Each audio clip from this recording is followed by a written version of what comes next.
He's nipping me now. He's trying to get my attention. Look at him. Yeah, that's you. This cat is an attention seeker. I'll show you. Hello? Hello? Yes? And I'm a sucker. I give in. Okay.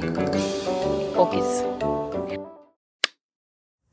Hi folks, Sheva here from Will to Live. I hope this email finds you well.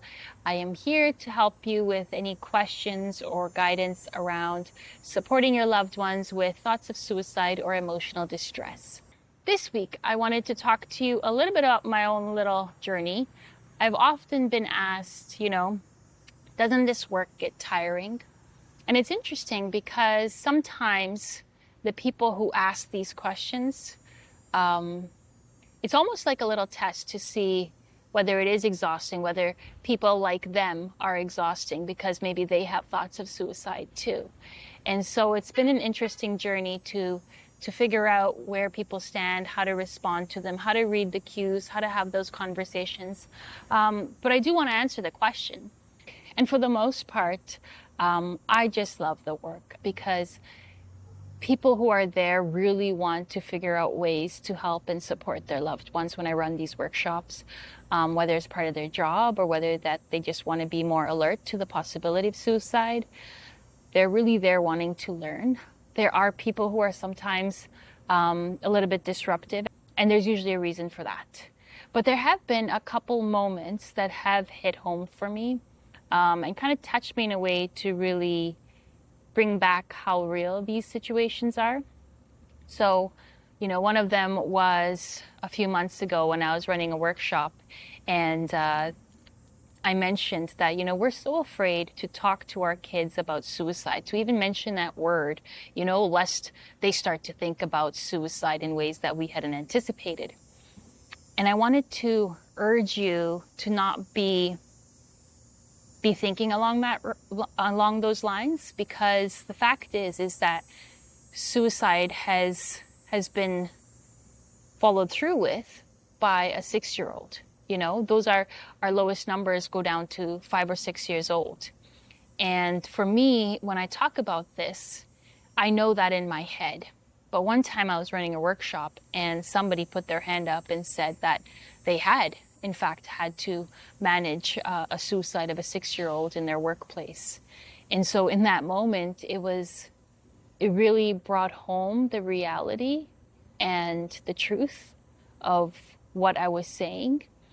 And so, yeah, in those moments, it can be really, really quite jarring, even though you know all these statistics, you know all these facts, you use them in your workshops, and then boom, suddenly it becomes really real in the room that you're running a workshop in.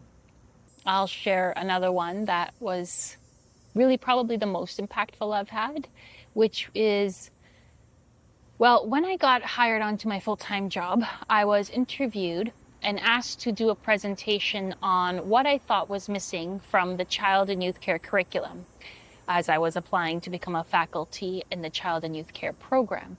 And the topic I chose, despite being given advice not to go this route and to go more of the trendy routes of topics, I went with suicide. I really believed and still believe that this is content that we need to equip our students with, or anybody with, and everybody with, because we are losing people. We're losing loved ones, and there is a ripple impact on individuals, on families, on communities when we lose these precious lives. And given that the second leading cause of death is suicide for people aged 10 to 24, this is something I really believe our students need to know how to handle and how to manage and how to navigate. So I did get the job, and I do have opportunity to teach them. I've made it part of my advanced counseling course, which is amazing, but that's not the point here.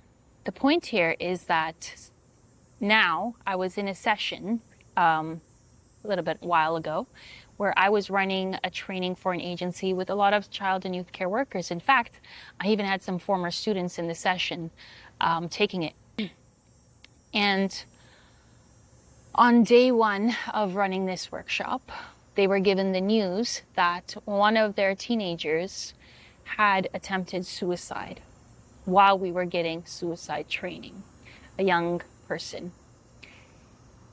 And that's when things really hit hard. Obviously, there's deep care, and people aren't in this job for the money. They really genuinely care for this person. They're clearly here at this workshop to get training. They know it's an issue. And so that was one of those moments where things really became real, in real time. And so it was quite a impactful experience in regards to, how do we navigate this? How do we ensure support? What are our priorities now as we move forward? Because we had another full day ahead of us of training.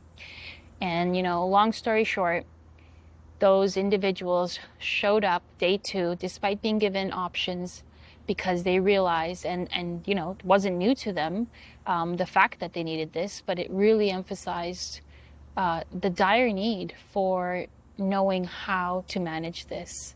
The bright side is that it was an attempt, it was not fatal, and we're hope and pray that this will be a turning point. But yeah, I would say those 2 moments were probably the most impactful moments that I've had. And it's incredible because, I started training people in 2013, and today I feel like I'm still learning so much from the participants of my workshops. And